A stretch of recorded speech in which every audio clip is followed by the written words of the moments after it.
Hands on the head, now. A cold steel muzzle hovered inches from Marcus Ellison's spine. The officer's voice dripped with certainty, already convinced of guilt before a single question was asked. You people always get loud when you're caught. Rough hands slammed Marcus forward. His chest hit the patrol car hood with bruising force. The metal, already sun-warmed, pressed through his carefully ironed coat like it was demanding submission, grinding fabric against ribs. Stop resisting. The second officer snapped the words while wrenching Marcus's arm higher behind his back. Cuffs ratcheted down hard, too hard, metal edges biting deep into wrists. Marcus didn't flinch, didn't twist, didn't give them the reaction they were clearly fishing for. He kept his gaze locked straight ahead, breathing slow and measured, shoulders square. Inside, his heart pounded like a war drum, but his body stayed perfectly still. What neither officer realized, what no one on that quiet block yet understood, was that the man they were manhandling was only one phone call away from bringing their entire house of cards crashing down. But before we dive deeper, if you're watching this right now, drop a quick comment. Where in the world are you tuning in from? Hit subscribe and turn on notifications. Tomorrow's story is going to hit even harder. You don't want to miss it. Rewind to earlier that same morning. Marcus Ellison paused on his front porch, glancing at his watch. Soft golden sunlight bathed his face, warm and peaceful. Tucked under his arm was a slim leather folder, grant applications for the youth mentorship program he'd built over 2 decades. The documents needed signatures by noon or the funding deadline would pass. He smoothed the lapels of his crisp brown overcoat, adjusted the knot of his navy tie, and took a steadying breath. 20 years of community work had taught him how to carry himself anywhere, calm, professional, beyond reproach. The street was classic suburbia, trimmed lawns, American flags fluttering from porches, kids' bikes lying abandoned on driveways like they'd been dropped mid-game. Marcus inhaled the crisp autumn air and started down the walkway toward his appointment. That's when he saw the patrol car. It rolled slowly behind him, engine a low rumble. Marcus kept his pace even, chin up, though the muscles across his shoulders tightened instinctively. He'd learned long ago, never run, never argue, never give them an opening. Just keep walking. Until the engine roared. Tires bit pavement. The cruiser surged forward, brakes squealing as it angled to cut him off. Doors flew open, 2 officers stepped out fast, boots scraping concrete, hands already dropping to holsters. Stop right there.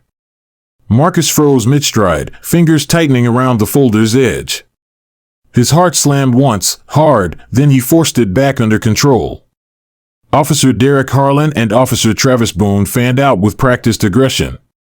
In seconds, both service weapons were up, steady, unwavering, barrels centered on Marcus's chest. From behind lace curtains across the street, Evelyn Carver watched.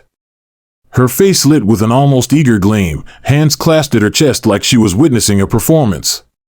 Marcus caught her stare for a split second before refocusing on the immediate threat. Hands where we can see them. Harlan shouted, voice sharp enough to cut glass. Marcus raised both palms slowly, still holding the folder, every movement deliberate, almost exaggerated in its caution. Officers, he said, voice level and clear despite the thunder in his chest, what's going on? I'm just heading to an appointment. Shut your mouth and drop the folder. Boone barked, stepping closer, muzzle tracking Marcus's center mass. Behind the curtain, Evelyn's lips curved into a thin, satisfied smile. Marcus bent at the knees, slow, smooth, and set the folder gently on the sidewalk. Inside were months of work, budgets, proposals, dreams for kids who needed someone in their corner. Right now, none of it mattered more than surviving the next minute. I'm complying, he said quietly. Please, just tell me why I'm being stopped. Turn around. No, stop. Get on your knees. Hands on your head. Face down. Don't move. The commands came rapid fire, overlapping, contradictory, designed to confuse, to provoke. Marcus's mind raced to track them all while forcing his body to remain motionless. Sweat beaded at his hairline despite the cool air. 2 decades of navigating these moments had drilled the rules into him. Move slow, speak soft, make yourself small and non-threatening. I'm following every instruction, he said, throat dry but voice steady. Please explain what this is about. Boone circled behind him, boots crunching fallen leaves. Marcus kept his eyes forward, resisting the urge to look back. His legs trembled faintly from holding the awkward stance. Suspicious person reported in the area, Harlan sneered, Glock still locked on center mass. You match the description. Marcus's stomach knotted. He knew exactly who had made that call, and why. But saying it aloud would only pour fuel on the fire. I live right here, officers, he replied evenly. This is my neighborhood. I'm walking to an appointment. My ID is in my inside coat pocket if you'd like to see it. Harlan's voice jumped. Did I ask you to speak? Keep your mouth shut. Boone closed in from behind, presence heavy and threatening. And that's where the situation teetered, on the edge of what would come next. Keep your mouth shut. Harlan's voice cracked like a whip, volume spiking with deliberate menace. Did I give you permission to speak? Boone stepped in closer from behind, his shadow falling heavy across Marcus's back, a silent promise of what came next. Without any warning, Boone seized Marcus's right wrist and wrenched it backward in a brutal twist. The sudden torque threw Marcus off balance. He stumbled forward a half step, fighting to stay upright while refusing to fight back. Pain lanced up his arm like fire through dry grass. Officer, please, Marcus said, voice still calm despite the agony. I'm not resisting. Stop resisting. Harlan roared, the shout bouncing off every house on the block. The accusation hung in the crisp air like smoke from a gunshot. Behind her lace curtains, Evelyn Carver leaned in closer, eyes bright, drinking in the spectacle with open relish. Curtains along the street began to flutter like nervous signals. Faces appeared at windows, some curious, some horrified, some already lifting phones. The peaceful morning had fractured, revealing something raw and all too familiar beneath the surface. From the porch directly across the street, Margaret Maggie Harlan stepped out quietly. Phone already in hand, she pressed record with steady fingers, gnarled by arthritis but unflinching. Her doorbell camera's tiny red light blinked on, silently timestamping every second of the unfolding scene. Marcus held perfectly still despite the searing pain radiating from his twisted shoulder, despite the 2 loaded weapons still trained on his chest, despite knowing that one involuntary flinch could end everything in an instant. A soft breeze tugged at his navy tie, the one he'd tied with care that morning, thinking it would signal professionalism, respectability, safety. None of it shielded him now. The folder's contents, grant proposals, budgets, letters of support, scattered across the sidewalk as the wind caught them. Pages spun, some landing in shallow puddles, others snagging on bushes. 20 years of careful choices, of following every rule, of keeping his head down and his record spotless, all blown apart as easily as those fluttering sheets of paper. Yet Marcus refused to break. Voice level. Movements minimal. Dignity locked in place like armor. Even as Boone's grip tightened, grinding bone against bone. Even as Harlan's trigger finger flexed, just enough to remind everyone who held life and death in that moment, Marcus gave them nothing. No outburst. No plea that could be twisted later. Nothing. From his strained angle, Marcus watched Harlan's boots scrape slow, deliberate circles around him, circling like a predator sizing up prey. Sunlight flashed off the barrel of the Glock, still locked dead center on his chest. Every breath carried risk. Every tiny shift felt like pulling a pin. I said stop resisting. Harlan bellowed again, louder, performative, feeding the growing audience of twitching curtains and raised phones. His free hand lashed out, grabbing Marcus's wrist and yanking it upward at an unnatural angle. Pain detonated through arm and shoulder, white-hot lightning raced along nerves. Marcus's knees buckled for a fraction of a second, pure physiology, before he locked them again. Still, he forced his voice to remain steady, almost courteous. Officer, please. I'm complying. I'm not resisting in any way. He's fighting. Harlan announced to the entire neighborhood, twisting harder for emphasis. Active resistance. Boone, help me control him. Boone moved with the smooth efficiency of someone who'd run this play many times before. His hands clamped onto Marcus's shoulders from behind, thumbs digging viciously into pressure points. Fresh waves of nausea rolled through Marcus's body. Stop moving, Boone growled. I'm not, Marcus began. Shut your mouth. Harlan cut him off. In one coordinated, violent motion, Harlan shoved forward while Boone pushed from behind. Marcus's chest slammed against the patrol car hood again, hard enough to drive the air from his lungs in a sharp rush. The sun-heated metal scorched his cheek like a brand. Sirens rose in the distance, more units closing fast. The street had become a stage. Curtains twitched like flags in a storm. Phones appeared in windows, red recording lights blinking. Some neighbors stared openly. Others yanked blinds shut, unwilling to witness what unfolded in their quiet suburb. Evelyn Carver stepped fully out onto her porch now, clutching her phone to her chest like a prop. She took slow, theatrical steps down her walkway, face arranged in wide-eyed fear, lips parted in mock horror, but her eyes gleamed with bright, unmistakable satisfaction as Marcus was forced lower. Officers, she called, voice pitched high and trembling with false concern. Thank goodness you got here so quickly. I was absolutely terrified when I saw him walking through our neighborhood like that. Marcus felt rough concrete rake his knees as Boone kicked his legs wider apart. Then came the knee, Boone's full weight driving into the small of his back, pinning him face down against the pavement. Breath came in shallow, labored gasps.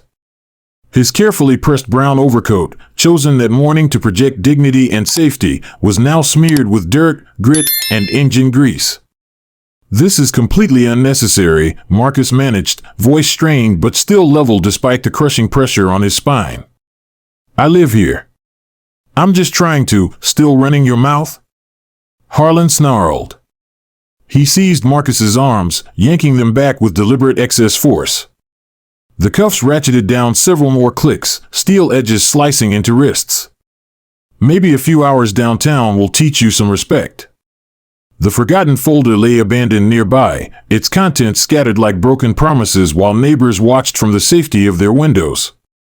More cruisers rolled up, lights flashing, turning the peaceful block into a pulsing carnival of red and blue. Marcus lay pinned, cheek pressed to warm asphalt, listening to the growing chaos.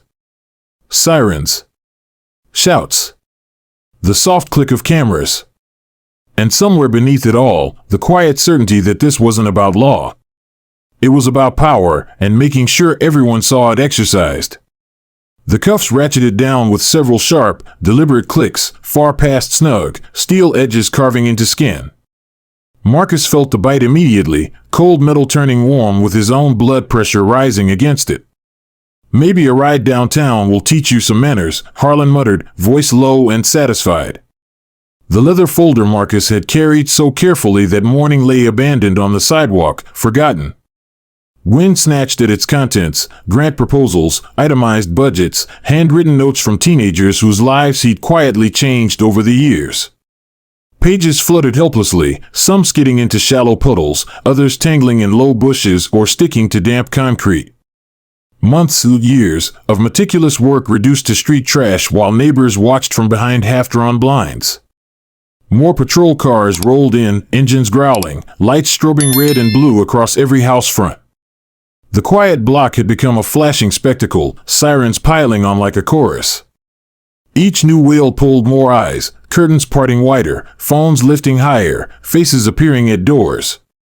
Marcus felt their stares pressing down like physical weight as he lay pinned face down on the pavement, cheek grinding against grit, breath shallow under Boone's knee. Evelyn Carver had crept even closer now, phone raised high like a banner. She lifted her voice so it carried to every porch within earshot. Officers, she called, tone thick with rehearsed gratitude. I just want to thank you for protecting our neighborhood so quickly. When I saw him walking around like that, I knew something wasn't right. You really can't be too careful these days. Marcus closed his eyes for one brief heartbeat. Cold clarity washed over him like ice water down his spine. This had never been about reasonable suspicion or community safety. It was ritual. Every barked command, every rough twist, every metallic snap of the cuffs had been choreographed to broadcast one message loud and clear: know your place, and make sure the whole street remembers it. Harlan and Boone finally hauled Marcus to his feet, fingers clamped vice-tight around his biceps, far more force than necessary for a man who hadn't once fought back. His navy tie, still knotted with morning precision, had twisted sideways, the tip now dragged across the cruiser's filthy fender, picking up streaks of grime and road dust. They marched him toward the open rear door without a single steadying hand.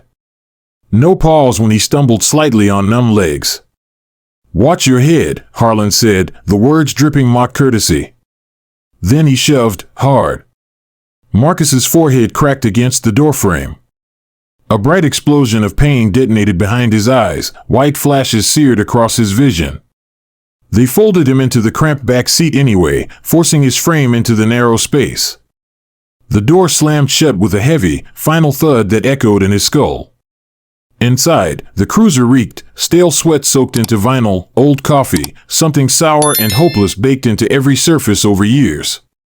Through the street window, Marcus watched his peaceful street warp into chaos, flashing lights painting houses in frantic color, neighbors clustered in driveways, phones still recording.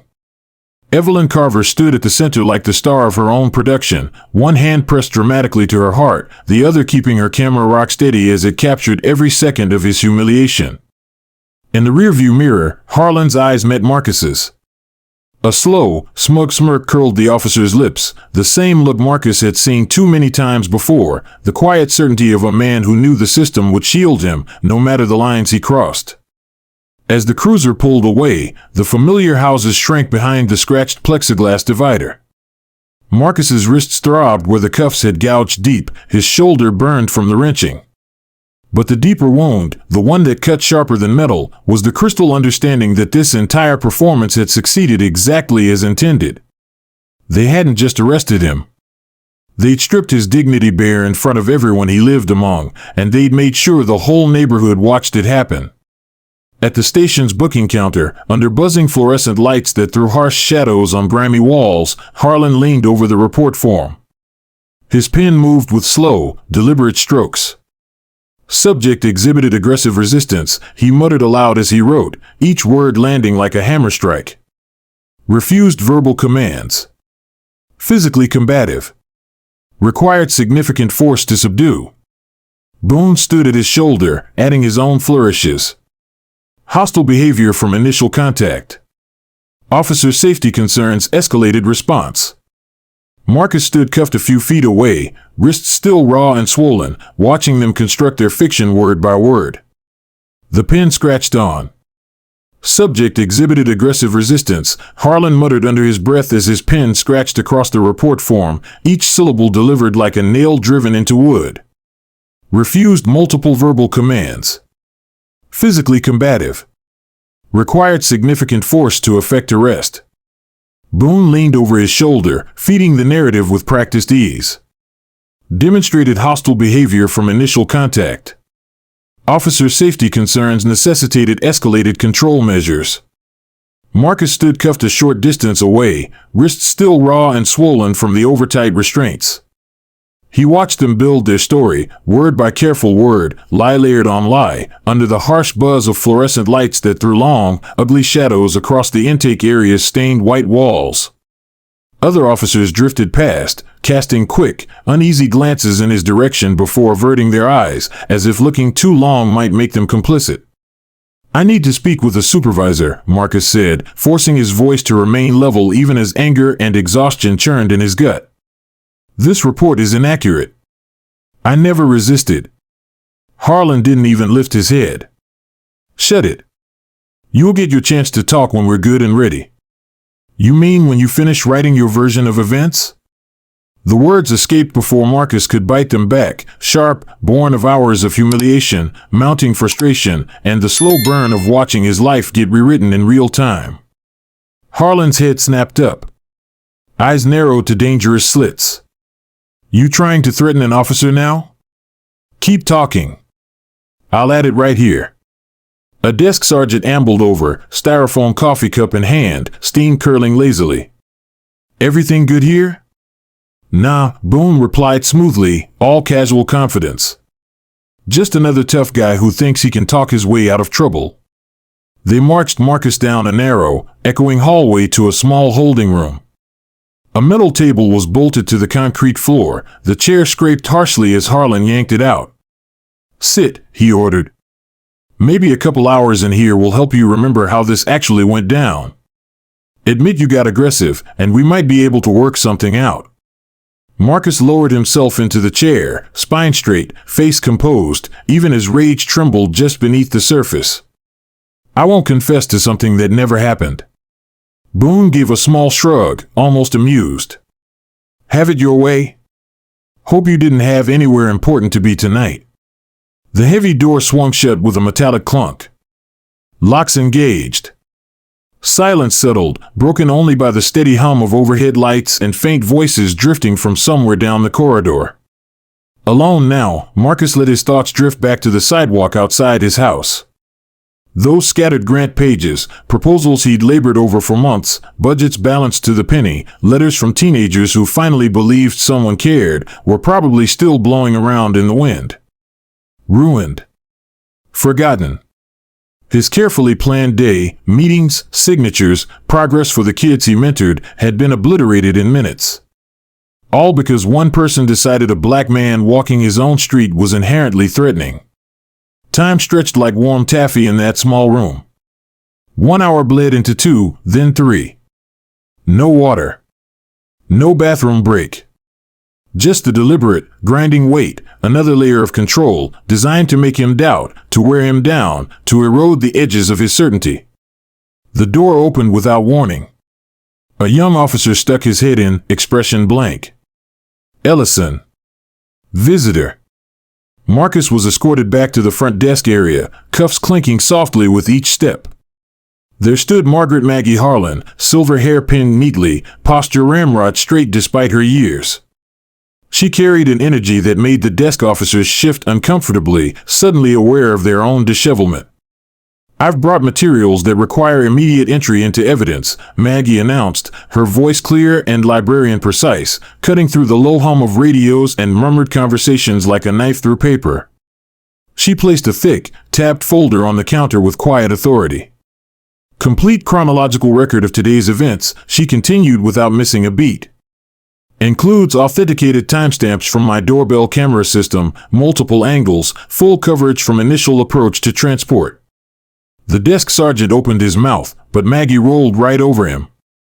"I've also attached my personal observations, detailed notes on the officer's unnecessary escalation of force against a visibly compliant individual. And yes, I've already created multiple secure backups of the video files. Standard archival protocol. Nothing gets lost." The room's atmosphere shifted in an instant. Casual indifference evaporated, officers exchanged uneasy glances. The sergeant lifted the folder with uncharacteristic care, as though it were fragile glass. "We'll review this," he said slowly. Maggie's smile was polite, almost gentle. "Yes. You will." Her eyes found Marcus's across the counter. Soft concern flickered there. "Are you all right, Mr. Ellison?" He managed a small nod, gratitude tightening his throat. Trust a retired librarian to turn documentation into something sharper than any badge. "He's entitled to his phone call now," Maggie stated plainly. It wasn't a request.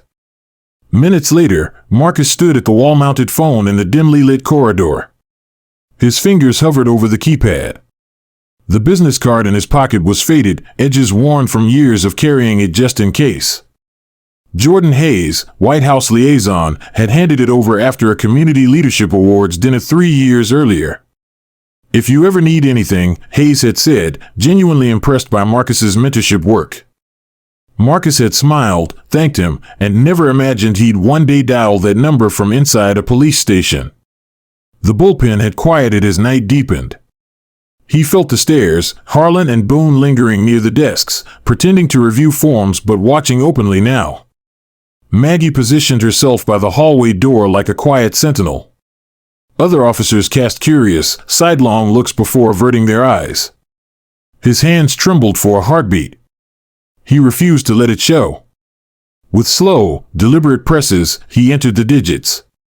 Each tone felt like crossing a line he couldn't uncross.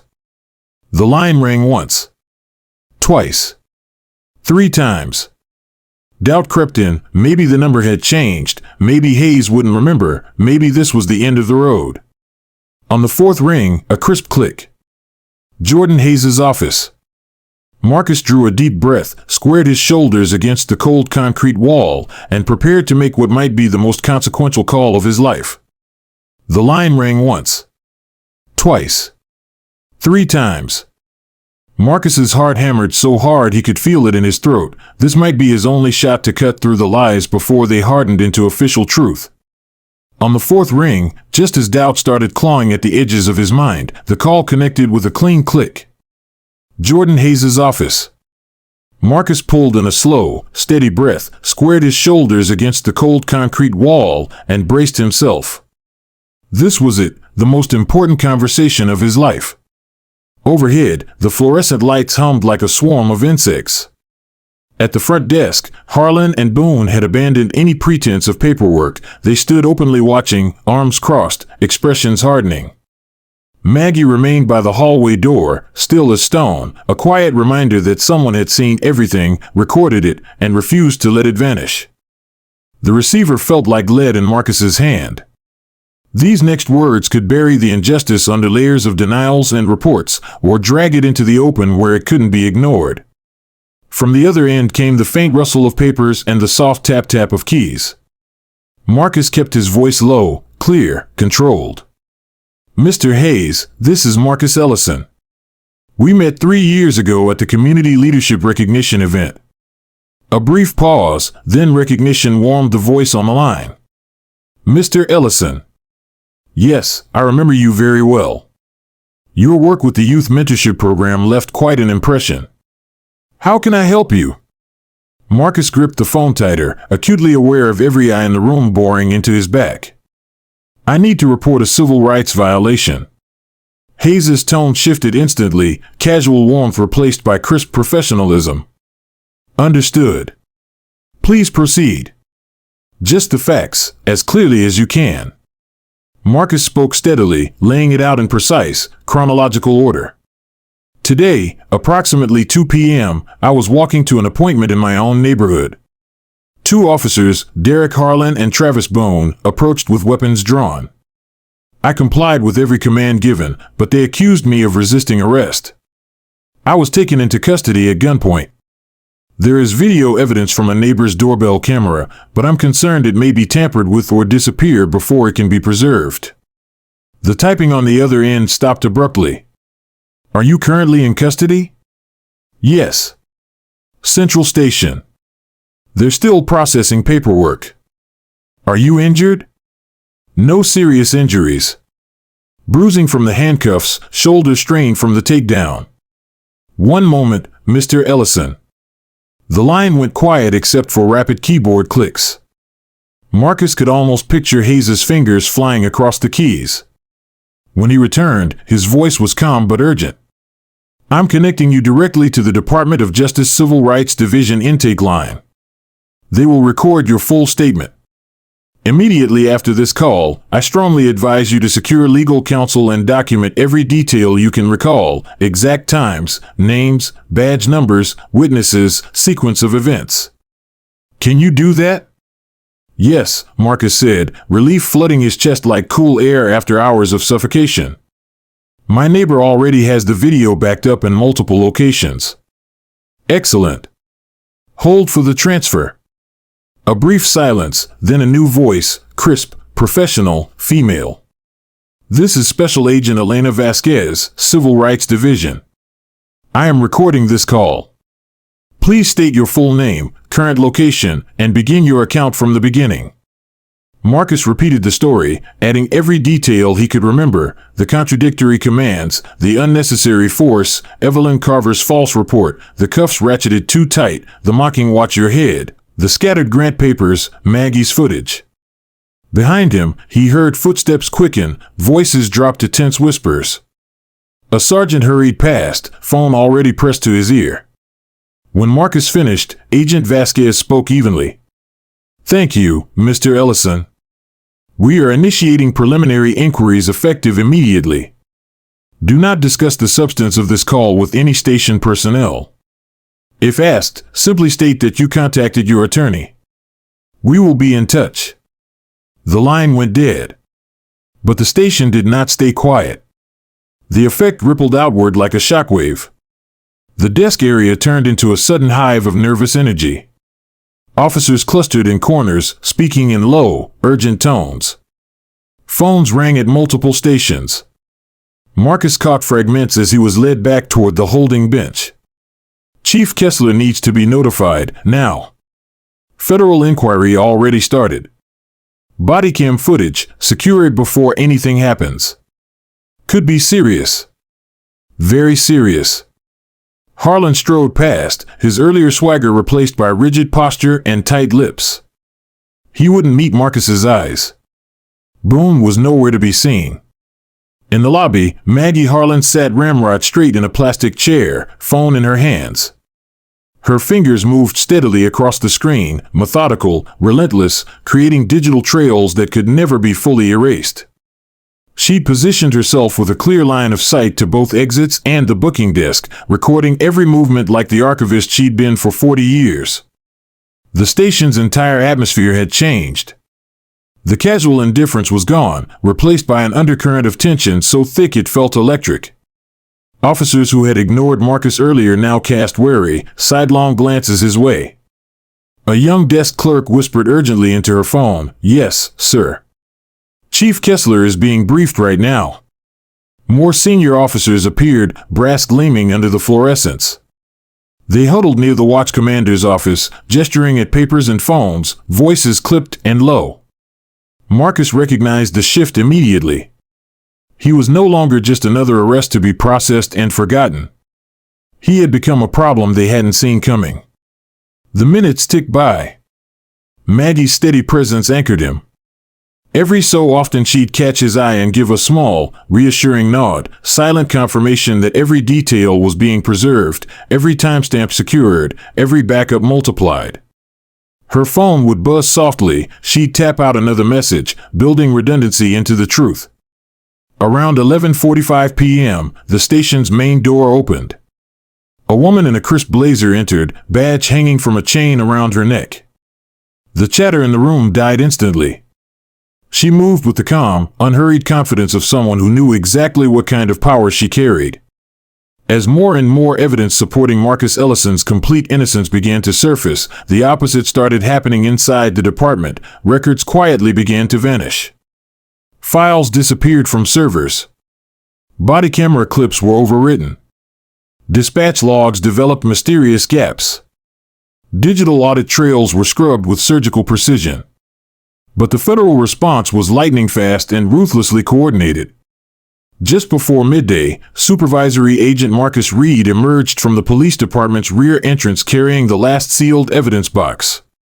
He moved with deliberate calm, face a mask of professional neutrality even as every news camera in the parking lot swung toward him. "Agent Reed." Lena Harper called out from the press line, microphone already extended. "What happens now?" Reed paused for half a heartbeat, long enough for the moment to breathe, then placed the box carefully in the trunk of the black SUV. When he spoke, his voice carried clearly across the suddenly hushed asphalt. "The materials we have recovered indicate multiple, deliberate instances of obstruction of justice. Those acts are now officially part of the federal investigation." He closed the trunk with a solid, final thunk that seemed to echo across the entire lot.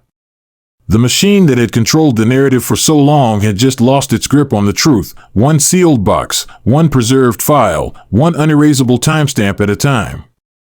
The next morning, sunlight poured through the tall, narrow windows of the county courthouse, painting golden bars across the packed gallery. Every wooden bench groaned under the weight of spectators. Whispers moved through the crowd in restless waves, thick with anticipation and disbelief. At the defense table, Marcus Ellison sat beside Sophia Ramirez. His brown overcoat was neatly draped over the back of his chair. His navy tie was knotted with the same careful precision he'd used that fateful morning. 3 thick, color-coded binders rested on the table in front of Sophia, each tab labeled with librarian-level exactness.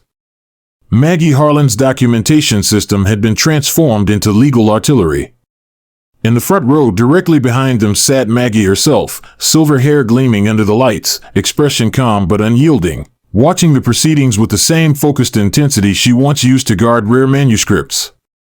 Victor Langston, the district attorney, swept into the courtroom with his trademark commanding stride. Yet today the confidence felt rehearsed, brittle, more performance than substance. He arranged his files with a practiced flourish, barely glancing toward the defense table. "All rise." The bailiff's voice sliced through the murmurs. Judge Olivia Grant entered, black robes settling around her as she took the bench. Her sharp gaze swept the room, lingering for a long moment on the unusual number of dark-suited federal agents seated in the gallery. Case number 2024 CR 917, the clerk announced. State versus Marcus Ellison. Hearing on defense motion to dismiss. Langston rose smoothly. Your Honor, the state maintains that these charges were properly filed and are supported by, if I may, Your Honor, Sophia's voice cut in, clear, calm, carrying the kind of authority that made the room lean forward. She stood, opened the first binder with a soft snap, and held the room's attention like a blade. We have evidence that does not merely contradict the charge, it destroys the integrity of the entire prosecution.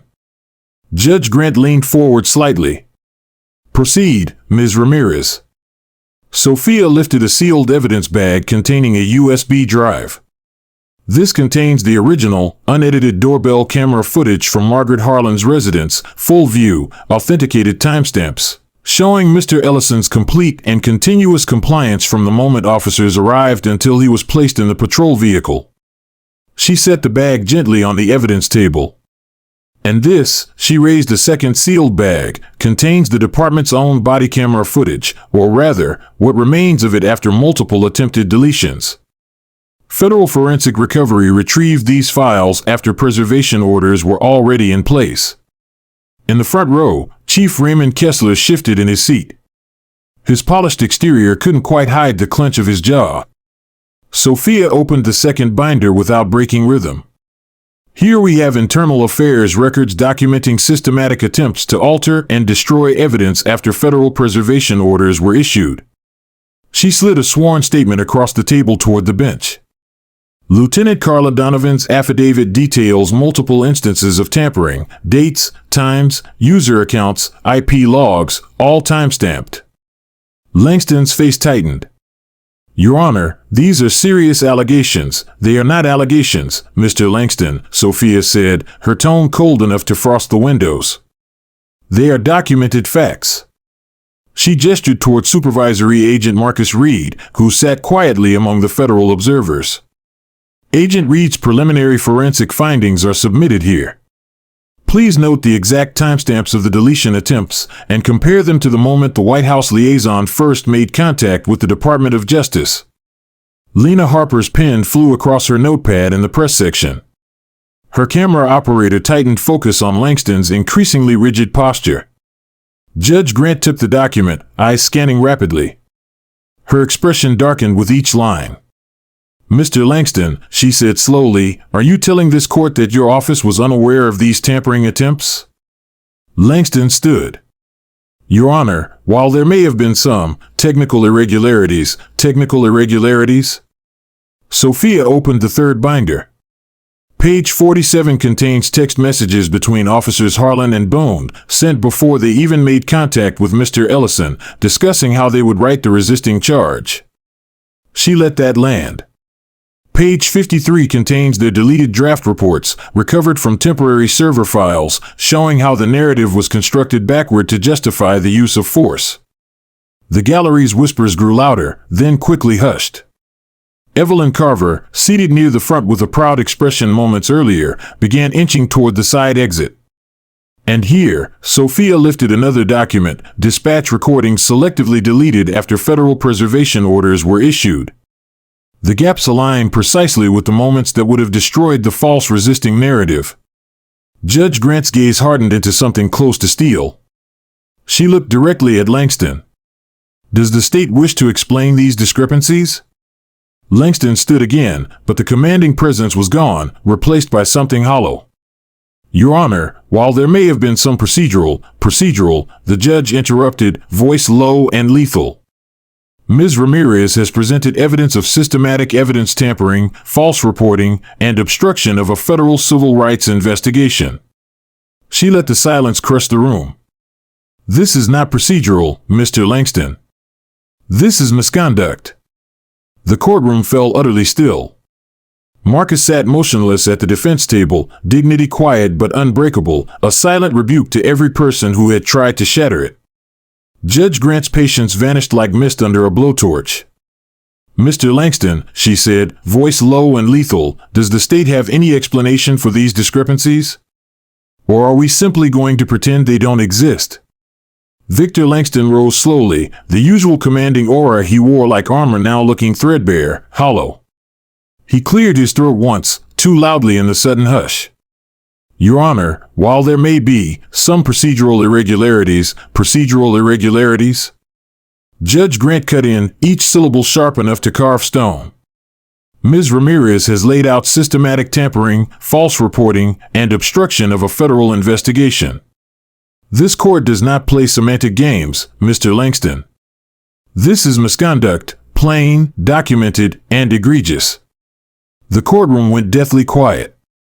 Not even a cough. Marcus Ellison sat motionless beside Sophia Ramirez, his posture straight, eyes calm, his dignity a silent, unyielding rebuke to every lie that had been hurled at him. Sophia rose again, voice steady as granite. Your Honor, given the clear pattern of evidence manipulation, fabricated charges, and deliberate attempts to conceal the truth, the defense moves for dismissal with prejudice.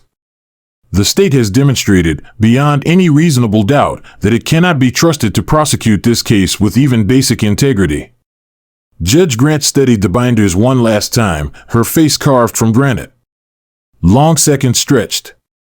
Then she looked up, gaze locking first on Langston, then on Marcus. This court has witnessed many troubling things over the years, she began, voice measured but carrying the weight of finality. But the orchestrated effort to ruin an innocent man's life, through fabricated charges, erased evidence, and coordinated harassment, crosses into territory I have rarely seen. It is not merely troubling. It is unacceptable. She fixed Langston with a stare that could have frozen mercury. The motion to dismiss is granted with prejudice. These charges cannot be refiled. Furthermore, I am ordering a full, independent inquiry into all misconduct related to this matter, starting with the officers involved, extending through supervisory ranks, and including any prosecutorial overreach. The gallery erupted, not cheers, but a low, rolling wave of murmurs, gasps, and sharply indrawn breaths. Chief Raymond Kessler's face drained of color. Evelyn Carver, seated near the front with the air of someone who'd come to watch a victory, slipped quietly toward the side door, head down, shoulders hunched. Mr. Ellison, Judge Grant said, her tone softening just enough to notice. This court owes you a formal apology. You were subjected to a gross abuse of power, and then victimized again by attempts to conceal it. That ends here.